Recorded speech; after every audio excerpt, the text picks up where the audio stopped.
Hi everyone, welcome to Off the Podium. I have a composer, very accomplished composer, Marc Yeats, who will talk about his career, music, a lot of interesting projects that he's involved with, and I have some good questions for, I hope. Marc, welcome. Hello there, very nice to be here. Well, we'll just start off with a question I ask all our guests, a little bit about your career, who you studied with, and how did you come to composing? Because I know as young musicians, we don't always start composing. We start with an instrument. Tell us a little bit more about you. Okay, well, my story is in some ways very quick to tell because I didn't have any musical training or instrumental training whatsoever. I got the urge to write music probably when I was in single digits, probably about 8 or 9, and I think that came primarily from classical music that was played once a week during a school assembly, and there was something about it that caught my imagination. Then I picked up a recorder and found that I could play by ear almost anything that I wanted to, so I quickly became a bit of a prima donna in the primary school orchestra, being able to sort of rattle off all these wonderful little ditties. I never ever came across notation or anything like that. And by the time I reached 16 years old, I was full of music. Mm-hmm. My head was just full of this stuff, and I didn't know how to write down any of it. I didn't know what to do with it, and it was driving me absolutely crazy, in fact. Sometimes it would drive me so crazy that I would say, oh, for God's sake, just stop it, just go away. I don't want this. I can't do anything with it. It's so frustrating. So the outcome of that was that over a long period of time, between 16 years old and about 32, because there were other things in life I had to do, like survive, I taught myself to read and write music. And that was quite a slow process because it really was on my own. And every time I learned something, I'd have a bit of a go at composing, and then I'd learn a lesson and I'd get bored. So I'd have to go on to the next thing and the next thing. But there came a point when I just couldn't cope with what I wanted to do because I didn't know how to do it, because the steps were getting bigger and bigger and coming faster and faster.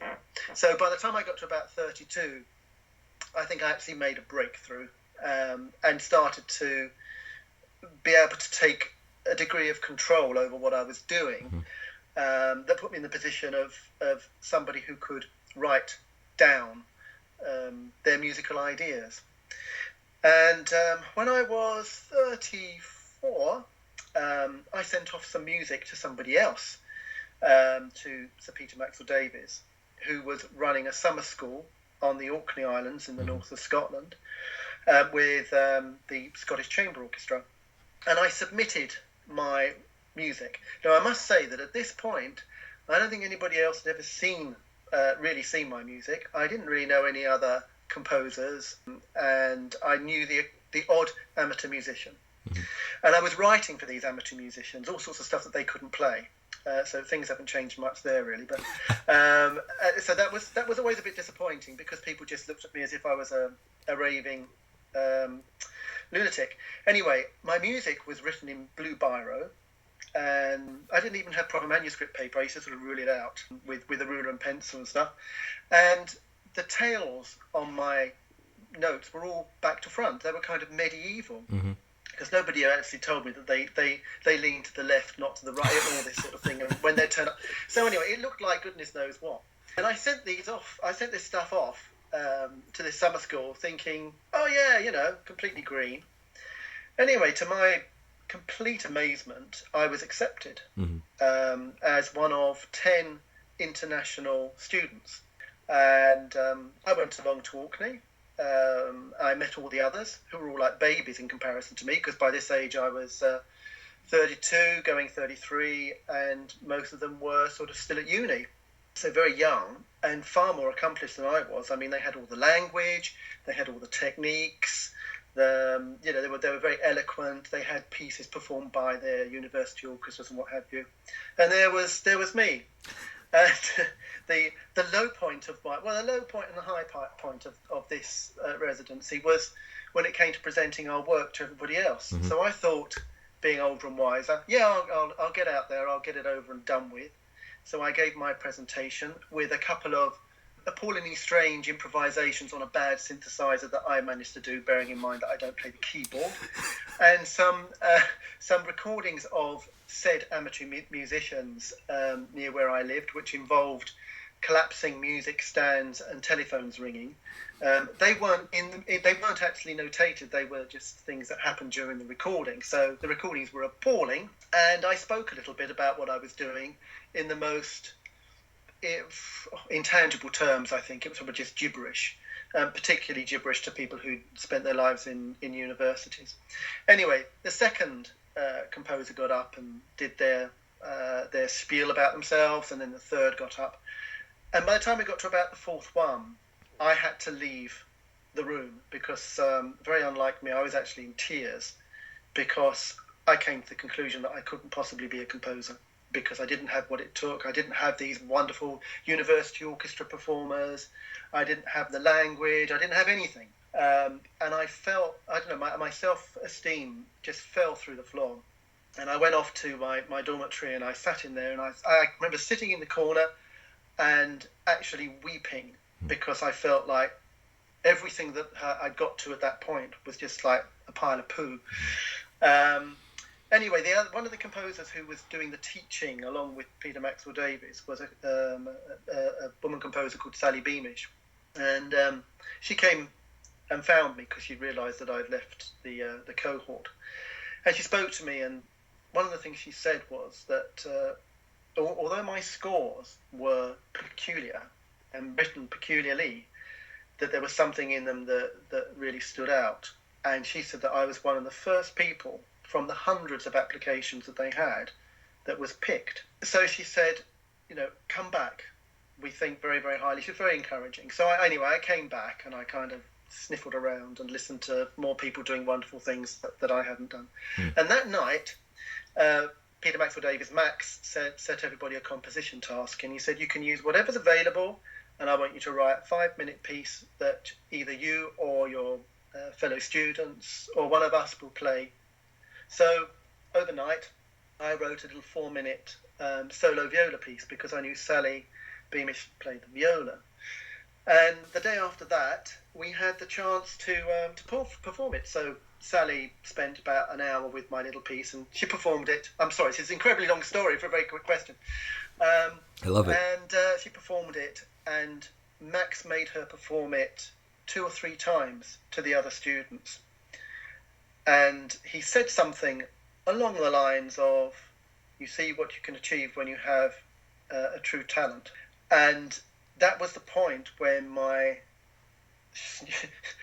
floor-inhabiting self-esteem actually rose up a little bit. But I was still intimidated. Across 2 weeks, I was really intimidated because, as I say, I could only speak in very normal terms. I'm not saying like sort of down the pub terms because I'm a little more eloquent than that. But I didn't have the language that people who have had an academic background have, even young people who are used to doing research and putting theses together and talking in public, and I just didn't have that language. So I always sounded rather different. But I could produce the goods. I could write quickly, I could write, from my head, and so on and so forth. So by the end of the 2 weeks, Max took me aside and he said that he'd never met anybody like me before. He was absolutely fascinated by me, and not only because of the music, but also because I was a painter and a visual artist, and he really liked my visual artwork as well. And he said he wanted to kind of take me under his wing and help me to get stuff performed. Anyway, within about 6 months of that, 2 things happened. One, I sent off a newly composed orchestral work to a workshop that the BBC Philharmonic were doing. I got through into that. And that was performed in the workshop, and the BBC loved it, and it went on to BBC Radio 3 very, very quickly. Within weeks of that, I was on a BBC Radio 3 programme called In Tune and described as the next rising star. Max organised a commission for me with the St Magnus Festival on Orkney with the Scottish Chamber Orchestra. And the culmination of all this was that within a matter of months, I'd gone from total obscurity to people being jealous and sneering at me. Yeah. Other young composers thinking, who the bloody hell's this upstart? Yeah. I don't like him. What's he doing hanging out with Maxwell Davies? Yeah. Oh, God, he must be some kind of sycophant or, whatever. There were other people who were very open and very supportive, but there was a lot of palpable jealousy as well. And I just wasn't used to any of this. Yeah. It just kind of came completely out of the blue from, as I say, almost complete isolation to suddenly being in the limelight, being on the radio and having an orchestra perform my stuff and people saying, oh, yeah, you're really good, aren't you? And I'm saying, oh. So in a nutshell, that's my sort of my story. And then over the intervening 18 years, I've sort of been on a journey where my music has got tougher and tougher, more and more exacting. The notation has become more and more particular to what it is that I'm wanting to do. I've been privileged to have some of the most amazing performers perform my work. People who are just sort of frighteningly brilliant, and I've been writing for people who are frighteningly brilliant, which makes the music even more difficult in a number of ways, because people have said, oh yeah, just do what just write what you want for me. So my imagination goes off, no holds barred, and there we go. So I've created a bit of a reputation for myself for sort of doing stuff that's quite demanding, I suppose, quite challenging. I seem to be after people have done some Ferninghau and they don't know where to go, they look at my stuff, not because it's that funny label complexity music or anything like that, but just because it poses a number of challenges. And I've been all over the world. I've had, like I say, lots of fantastic things happening, and the most recent development in that story is going to do a PhD. Yeah, congratulations. Thank you. On the basis of absolutely no musical qualifications whatsoever. Come on. I don't even have grade 1 in piano. I've got no degrees, nothing. And I've been accepted straight in at PhD level on the basis of my portfolio of works and my research proposal. So I'll let you draw breath now. Well, portfolio is very important. You've done so much already. And I was going to ask, in the States, growing up and going to school, getting your undergraduate degree, then trying to make a living as a musician, and it's not happening. So, some of your mentors say, okay, well, maybe you should go on and do a master's, get better at what you're doing. So you go on and get your master's. After you're done, you audition for orchestras, or you try to send your composition to various festivals and competitions, and you get rejection letters. And so your professor says, maybe you should try this artist diploma, or maybe you should go on to get your doctoral degree, PhD. So it's this process. And for you, it's a little bit different because you've had all these accomplishments. Why go and get a PhD? I mean, why do you need it? Right. I suppose the simple answer is that a lot of people I've spoken to who've been looking at doing PhDs have thought about them in relation to possibly working in academia. Yes. Well, that's not an ambition for me, because I work as composer in the world that is not academia. But there's a whole new community there that I haven't accessed or collaborated with. There's a whole load of thought which is of interest to me, and a whole load of people who are very, very talented and very, very motivated, who are in that particular world as well. I've met and know quite a lot of them through social media and through other means. But I've got to a point where my practice as a composer at the moment has involved quite a lot of research, which I've been doing on my own, particularly with asynchronous composition. I'm sure you'll ask me a little bit about what I mean by that later. Yeah. But I've been working with ensembles and sort of building up my techniques and testing things out and building up my techniques further across a number of years. And now I've got to the point where I want to actually start challenging how orchestras work and think when they're given an asynchronous score, where actually get an asynchronous work where there is no score and where no conductor is used. I was going to ask about this because I'm actually very upset about this project with conductor-less project. I'm a conductor myself, and it puts me out of a job. I'm kidding. I really was going to ask you about this project, so I'm happy you're talking about it. Go ahead. Yeah. Well, I mean, the thing is that with regards to why doing the PhD, first of all, that's because, I want to be able to share this research as widely as possible, and dissemination through the academic community is a very, very good way of doing that. Yeah. Also, I want to be in an environment where I can involve people in the discourse around the research, because that's also very valuable. And for a man who is nearly 55 years old, I want to do something I've not done before. Yeah. And that involves being part of a university. Yeah. But luckily, I'm being part of a university sort of on my own terms in a way, because I'm coming in with all this stuff and saying, hey, look, this is what I do.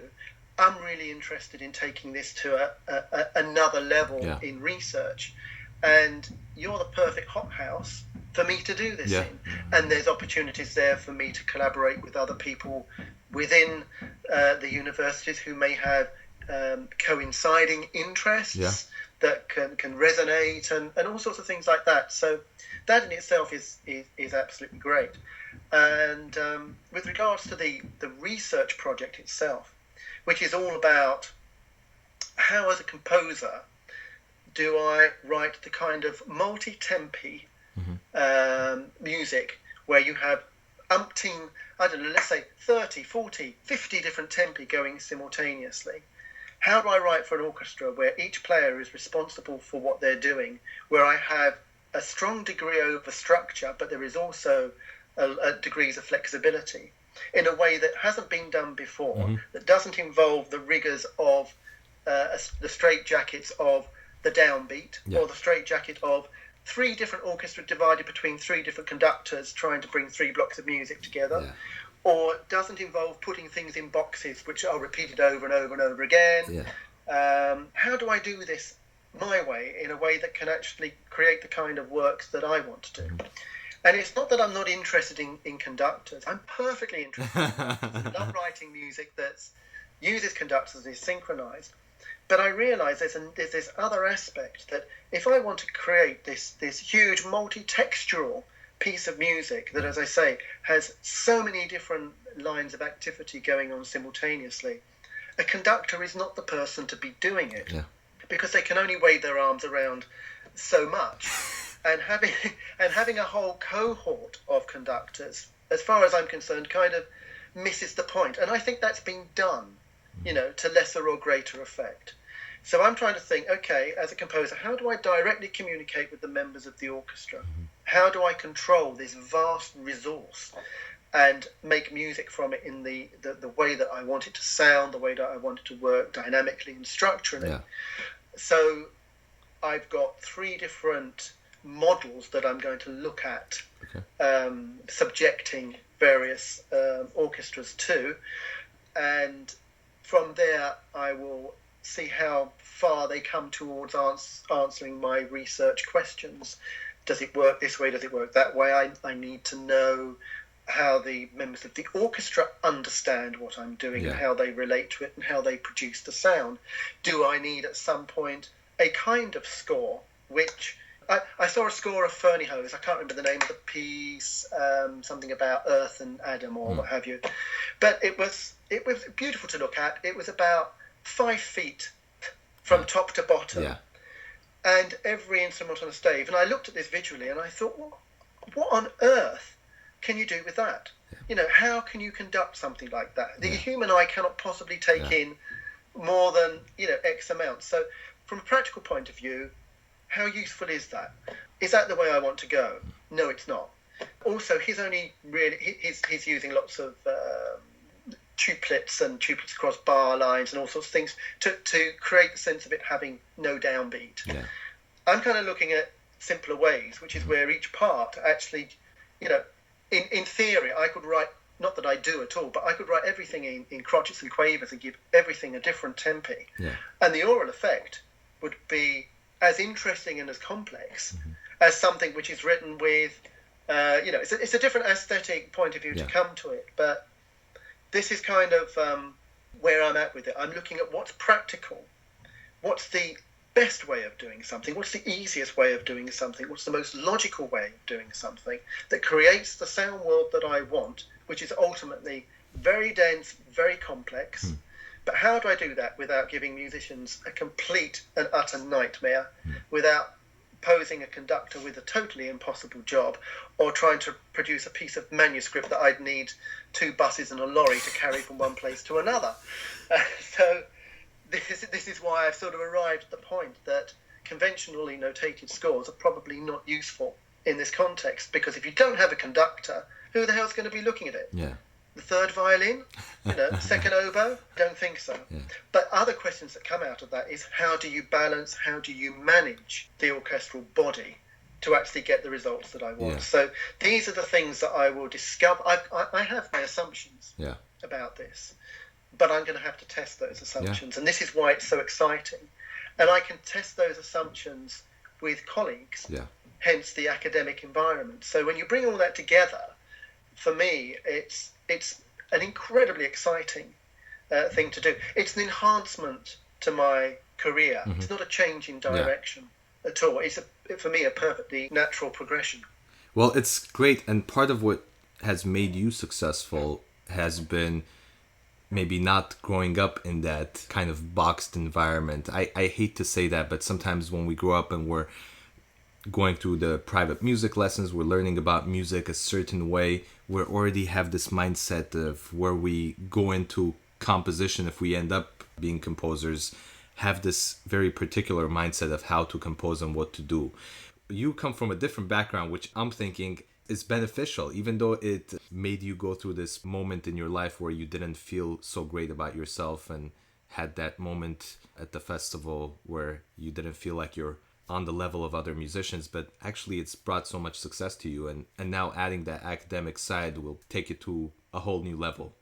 Yeah, I think, one of the big ingredients I haven't spoken about and missed out about this is that I am also a visual artist. I'm a painter. I was going to ask you about that. You're answering all my questions. Sorry. Well, the thing is that I started painting and drawing before I started composing. But for me, there was always a huge connection between the two. Now, I can't articulate that question in a sense that this note means this brushstroke or what have you. I'm not synesthetic, so I don't have a specific relationship between colour and pitch or all that sort of thing. And I'm very pleased that I don't, because synesthesia seems to be a very individual thing anyway. So one person's pink B flat is another person's orange A sharp, and so on and so forth. But I've always been interested in natural structures, structures that make the landscape in particular. I've been interested in geology. And I'm also interested in this very elusive thing, which I shall call ambience or atmosphere, i.e., when you go to a particular place in the countryside, outdoors, even in towns and cities, it doesn't matter. There are certain places which resonate with you. There are certain places you like, certain places that, to use a sort of metaphysical term, people would possibly describe as a spiritual home or something, or where they feel particularly relaxed. So I've had places like that, as we all have, and I've drawn them and I've painted them. And for me, it's always been a natural sort of thing to sort of think about how can I represent that. I know when I started painting, I started off very representationally. I was painting what I saw. So it was all very much trees and hills and landscapes. And I got very good at creating the illusion of reality, because painting is a lie. It's trickery. It's optics and everything else. You look at something and you see a landscape. Well, of course it's not a landscape. It's a two-dimensional surface with blobs of colour on it. But you can trick people. You can trick yourself into it becoming something much bigger than that. And that's, I suppose, one of the objectives of art. It's to make something bigger than the component parts themselves would suggest. I got to a point when I broke out of representational painting, because I found that I was much more interested in projecting what I felt about it than what I was actually seeing, because one thing was very almost like a sense of copying nature, but the other was making a response to how I engaged with that perceptually, emotionally, physiologically, however, and I went through a sort of transition period. And then I came out the other side very abstract in the way that I thought about these things, and started to sort of develop my own syntax within that. At the same time, I was developing musically. And these two things were kind of on a similar trajectory. And a lot of what I learned about how to compose, how I put music together, came from painting. And I think this is a really, really important thing, because it emboldened me about how I use colour and texture and structure, because I think about it very much in the terms that a painter would think about it. I throw stuff around in the way you might throw paint around on a canvas. My composing process is not static. It's not based on algorithms. There are lots of things where I try to encourage the throwing around of material and seeing what comes of it. So I kind of do this throwing around in my head, which is a kind of hit and miss thing, as you can imagine, because I'm trying to handle some very large bits of stuff all at once. But then I can do it on paper, or I do it in other ways. I might sketch out my ideas kinetically. All this is because I'm trying to write music that has a fluidity and flexibility and life of its own beyond me. I want to be surprised by what I write. I don't want to calculate every move so that I know it intimately, because for me, I don't mind listening to music that's been created like that. But from a creative point of view, to suit my personality, I have to throw things together and think, my God, what a pile of crap. My God, that's genius. But either way, I don't want to make it sound as if it's a completely uneducated, haphazard sort of thing. It's not that wild and reckless. But I will weigh up the potential of certain kinds of material on the one hand, and I'll weigh up the potential of the other two. And then I will, in my mind, literally explode them onto each other and see what comes out of that. And sometimes, a lot of the time, that can produce things that I wouldn't have imagined. And then I make them my own. I kind of reveal them to myself and say, boy, I think that's pretty neat. I'm going to keep that. And a bit like a caddisfly, an insect that lives on the bottom of a pond and collects little bits of shell to form its exterior carcass, I kind of do the same with my own material. I find things that work and I hold them, and then I develop them and I redevelop them and I redevelop them again. So I've got strands of material that I can trace back probably 12 years. That I transformed and used and transformed and used. So this means every time I start a new piece, I don't start off with a blank sheet of paper and a pen in my hand and I'm thinking, where shall I put my A? What I think is, I've got this big mass of material. What happens if I turn that all upside down and slow it down? And I've got this other bit. What about if I take this line and this line and this line and speed it up? And then what about if I put all that together? Because one of the things I've learned about the way I work is that context in music is everything. You get one line of music which you're very familiar with, and you put another line of music under it that you're not, and it changes the context of the first. Depending on the instruments and voicings you're using or what have you, you can radically transform something by doing very little to it because of the contextual relationships. Now, when you start amplifying that through the voices of 5, 6, 20, 30, 100 instruments, you can use material that you've used before and recombine it in ways that are completely different to what it was before. And then that opens up new vistas, and you think, okay, I'm going to compose a new bit of stuff here. I'm going to enhance that. I'm going to take that out. And it's a kind of process of assimilation, which brings me right back to how I paint, which is about throwing things around and working until I find what I'm looking for. But I don't necessarily start out knowing what it is, what I'm looking for. The process is really important. The skill, if there is any skill in all of this, comes knowing when you found it and knowing when to stop. you covered so much. You answered all my I'm questions. sorry. I was gonna ask you about the process, but you even talked about the process, so this is great. One question I have is about your collaboration with a few other artists, and it's called SATSYMP. Is that what it's called? SATSYMP is correct, yes. Yeah. So tell us a little bit about that. Okay, well SATSYMP is it's a partnership between myself and a poet writer called Ralph Hoyt and a musician and computer coder called Phil Phelps. And we basically make apps that are GPS triggered. So we create content that is located to a map, if you like, places on a map. And this is slightly difficult to explain, so please bear with me. I'm going to have to give you an example. Let's think that we've created an artwork that involves contemporary music and contemporary poetry. And all this stuff is in little bits. A minute here, a minute there, blah, blah, blah. All these little modules of sound. And we've been commissioned to create an installation in a park.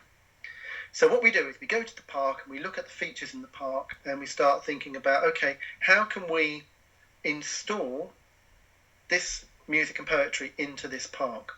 So basically what we do in the simplest possible terms, away from the art, is we get a map of that park and we draw on the map in a very snazzy computer program different things called regions, which are little areas that have boundaries. And within one of those boundaries, we assign a particular track of poetry or music. And then we do that and we build up over the area a whole range of different regions. And what this means is that when you've got your mobile phone with the app on it and your mobile phone has its GPS on it, the mobile phone knows when you're walking into or out of these regions that you've programmed into the map. So it will play particular things when you're in a particular spot. Interesting. And it will stop playing them when you're in another spot. Yeah. And not only that, you can program these regions to do all sorts of different things. You can get them to play simultaneously. You can get them to play one over the other. You can get them to fade in and fade out. You can get them to sound in the left ear or the right ear. Wow. You can get them to trigger and behave in multiple ways. So what you actually end up with is an installation that the user walks through.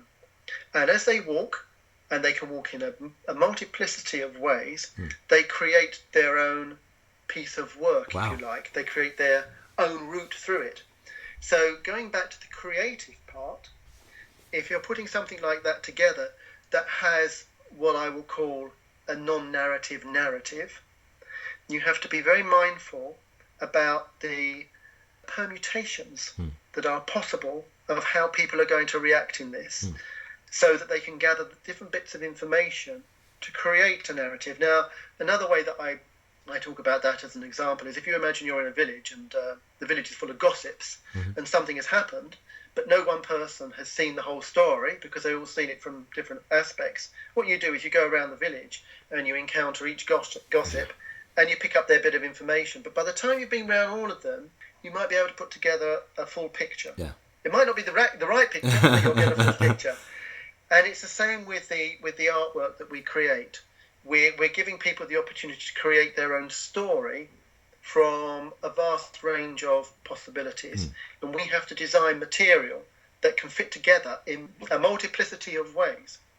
This brings me back to my interest in asynchronous composition and having material that has the flexibility to sound right when it isn't played exactly in the right place, because there is no exact right place. But by the very fact of playing it at all in relation to something else, it becomes an iteration and it becomes fixed and it becomes the right thing. Yeah. But if your material isn't up to that, it will just sound wrong. Yeah. It will just sound like a mess. Yeah. So you've got to have a particular way of creating material that will sound right every time. Yeah. It's flexible. It's flexible and it's unique every time it's performed in a way. Well, that's the lovely thing. I mean, I've recorded a number of these asynchronous works. And of course, once you record something, it becomes a fixed iteration. It becomes the thing until there's the next one. But because of sort of going back in the conversation when I said I'm very interested about controlling this structurally, it's in no way is a free-for-all. It's not under any circumstances improvisation. That isn't part of it. Everything is minutely notated. The freedom comes in the flexibility around which the musicians can perform. Now, with the asynchronous music, there is time code running all the way through it. And now you might think, oh, this is kind of counterintuitive. That's not asynchronous at all. The way it works is that at the beginning of a performance, everybody gets their mobile phone out, not to look at Twitter or to take photos, but to set their timer. And everybody coordinates the timer. 1, 2, 3, 4, off. And then their timers are all racing. So you need a conductor for that moment. Well, you need somebody to stand up. Yes, I mean, there's a big fat fee for the conductor to organise the synchronisation of the mobile phones. Then they can bugger off and have a coffee. But anyway, so everybody's time code is roughly running along at the right sort of speed. And then in the music, every bar has the time code. But of course, the musicians are all playing at different speeds. So they're not playing to the time code. What the time code does is it acts as a sort of a kind of mesh over the whole performance. That means that if you've stopped playing for 5 bars, you know you come in at 11:33, and you do, and then you know you're playing at 72 beats per minute here because you've been practicing it. So you play at roughly that speed, and you know roughly you finish at such and such, and then you amplify that through all the different voices. And what it means is people tend to come in and come out roughly or very precisely at the right times. But within that, their view of 72 beats per minute might actually be 93 or 52 because human beings are human beings. Of course. And I play upon the frailty of the human being to not be able to know what a precise metronome mark is, because why should we? And we don't. So the flexibility comes from the contextual relationships that happen between the points of time code that a performer is aware of coming in or stopping at. And the structural control comes in because by having the time code running through to initiate when people start their activity and stop it and so on and so forth, it prevents vast amounts of temporal drift. And temporal drift is bad because in my very first experiences with this, I didn't use time code. I just put metronome marks, and I thought that'll be fine. Well, no, it wasn't, because the piece finished, but the flute player still had 2 minutes of material to run, and they played it. So, once you've done that, you learn, okay, that's great, but I need a bit more control than that. So it is asynchronous. It is multi-tempi. But the angle that I have on it is I'm a composer. I'm a composer that in some ways a bit of control freak. I like things to be just so, but at the same time, I really get turned on by the fact that each performance will have its own dynamic. And that if Violin 2 has got a bit that they really dig and they want to get into it and they want to go that little bit faster because it's showing off, they've got a really virtuosic flourish, they can do that without worrying about someone thrusting down a downbeat. And one of the bad things for me about the downbeat in music, although there are many wonderful things, and I'm not going to go into that because we all know about tapping our feet and enjoying the the lovely feeling of people working together to a particular beat, but you have to subjugate your musicality to the downbeat. As a player, you have to hold back or you have to push forward. Very rarely are you able to do what you may absolutely feel at the time. You get to do that if you're a soloist, or even if you're in a concerto, where you can drive the argument forward and the conductor will, more or less follow you. But for most players, they don't have that. So what I'm offering them in a way is a sense of saying, this is highly virtuosic music. It's expressive. It's difficult. Show off. Have a flair. have a run. You know, you don't have to think about inhibiting what you're doing in the same way. There are other rules you have to adhere to, but that isn't the same sort of one. Yeah. So the feedback I've had from musicians who've done it is that, first of all, it's like, what the is this? This is crazy. This is counterintuitive. This isn't my training. Help! You know? But after they've done it a few times, the feedback I get is, this is so musical. I really enjoyed it. How liberating. And when you listen to what's going on around you, the level of complex interaction that's going on is impossible to achieve with any other means, really. Yeah. And you'd only get close to that if you actually had a conductor. Yeah. But then the notation would be so furiously difficult. Yeah. There are very few ensembles that could actually do it well. So that freedom and the sense that people have a bit of liberty to express themselves musically within a framework is seen by a lot of musicians that I've worked with as a very enjoyable sort of thing. So it has its pluses. You know, there's lots of things you can't do with it that you can do with synchronized music, but there's lots of things you can't do with synchronized music that you can do with this. So there's no one form of music which gives you everything. But I'm just particularly interested in this, as I say, not to the exclusion of conducted music, because if someone gives me a commission tomorrow to write a piece for 15 players with a conductor, absolutely fantastically happy to do that. And I get the joy of having a score to show off. Yeah. You know, at the moment with my work, there are no scores. Yeah.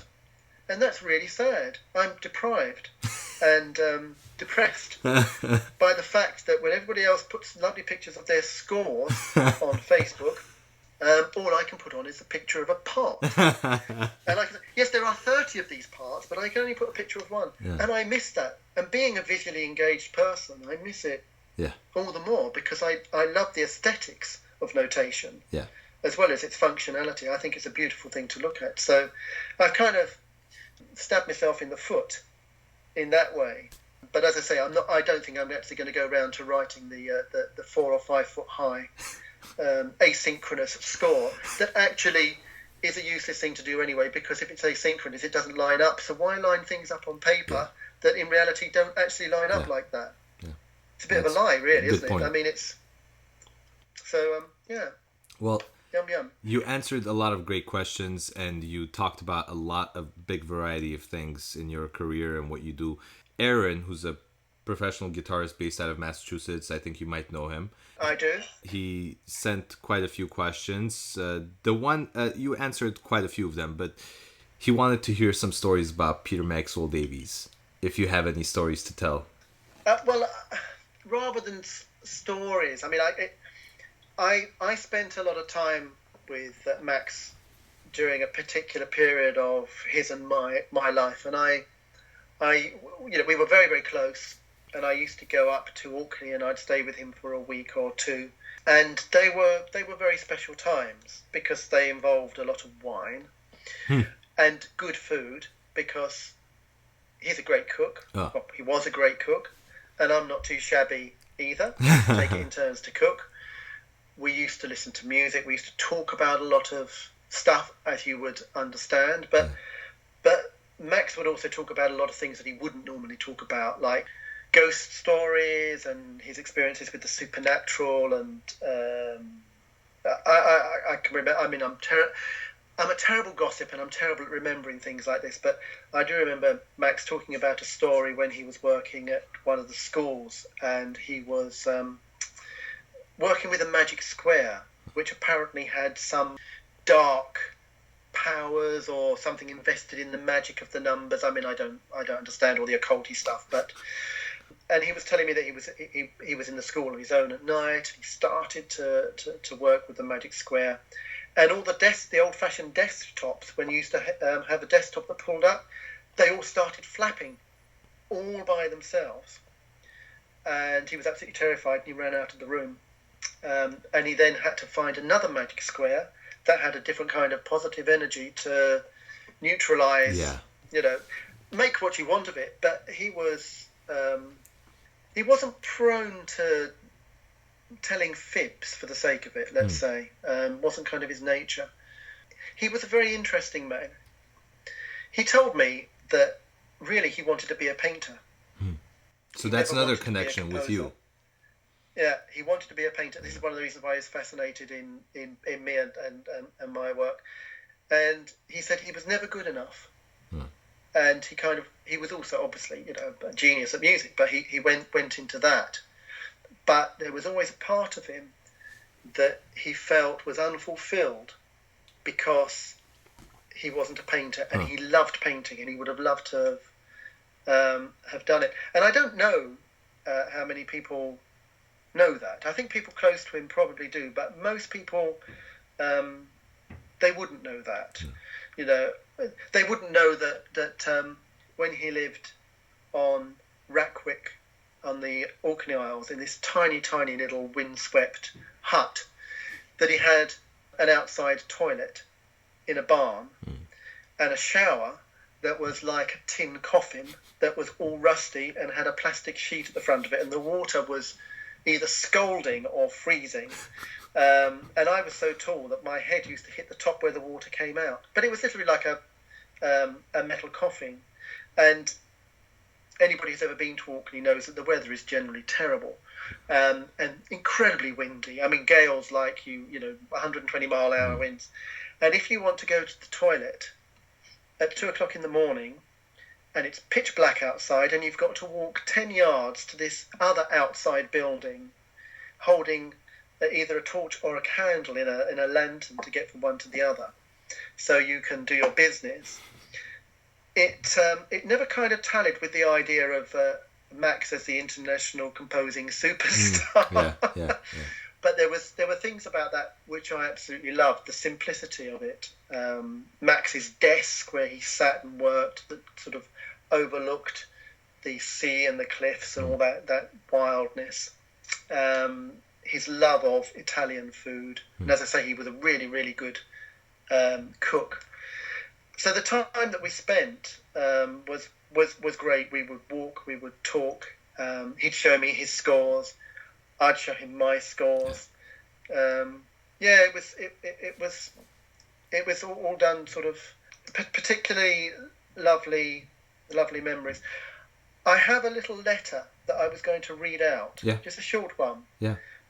Which is one of the last ones that he wrote to me, because I went to see Max a couple of times when he was in hospital having treatment for leukemia, and of course the first time it was discovered that he had this, he very nearly died, and he had to go back for several sorts of treatments, but amazingly, he was continuing to work. I mean, he was writing symphonies in his hospital bed with drips in his arm and all sorts of things.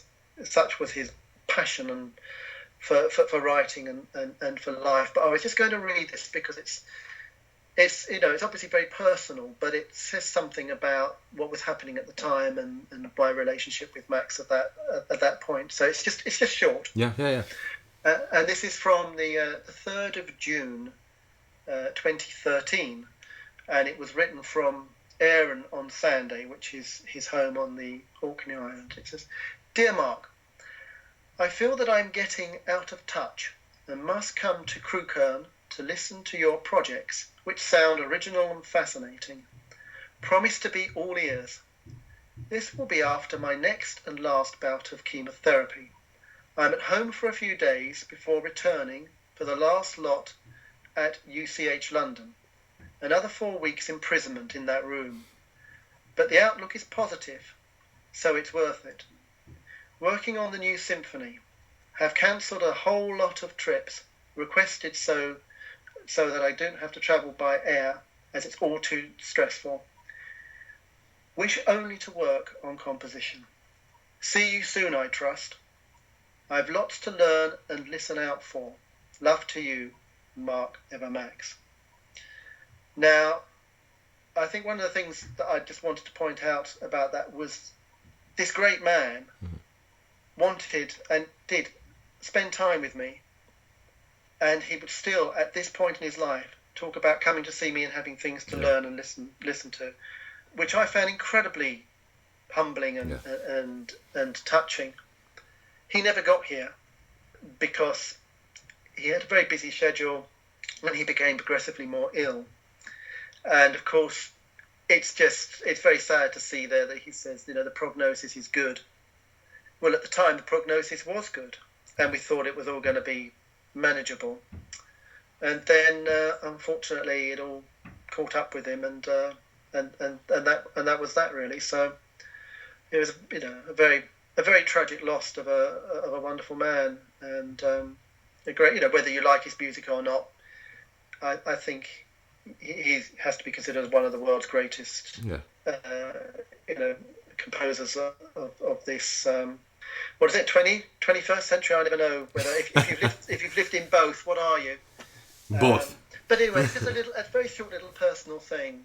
I've got about 70 or 80 letters from Max, some of which are, art historians or musicologists will be very interested in the future, because he talks about different pieces that he's writing on. Yeah. But he doesn't just talk about them in the context of what's pragmatic about it. He talks about other things, which are sort of more emotional things going on, or things from his life that are still sort of haunting him, or the fact that he's going to go down the shops and buy a bit of meat or something. But it's kind of like looking at someone's working practice as part of their real normal life as a human being, rather than putting someone on a pedestal where they're under the limelight, or where you've got endless adulation, which quite often just misses the point. Because, as I'm sure we all know, with when people get to a particular position in life, there's a lot of hype and a lot of crap, and a lot of stories that are invented. And sometimes people buy into that themselves, and they actually become a parody of their own crap. Yeah. But you get other people who remain very human, who remain very true to themselves, and they've got their particular values. And the thing about Max is, once he was out of the limelight, he'd trundle off back up to Orkney in the middle of nowhere with his couple of stray cats and his dog, and he would live very simply, apart from the fact that he always had brilliant quality wine. But he would live, for a man of that type, he lived in a very modest home, and he would go out for a walk around the shores and the coast. He'd work always at a feverish pace that would make someone in their 20s look slack. And he did that up until he died. That's kind of inspiring, I think, and incredible. Well, Marc, it's been fascinating hearing all of these stories, hearing about your career. I thank you so much for joining me. And if you have anything else to say, you're welcome to say it now. Otherwise, we'll call it a day. Yeah, I think I probably said more than enough. And there's always more for another time. No, for sure. If you're ever interested in doing this again, and of course this will be published, but if you're ever interested in doing this, I welcome you anytime. It's been great learning from you. Very excited to have you, and thank you so much. And I really hope you join me again in the future. That's my pleasure. And as Arnie says, I'll be back. Well, thank you. Thank you very much, Tigran. It's been great.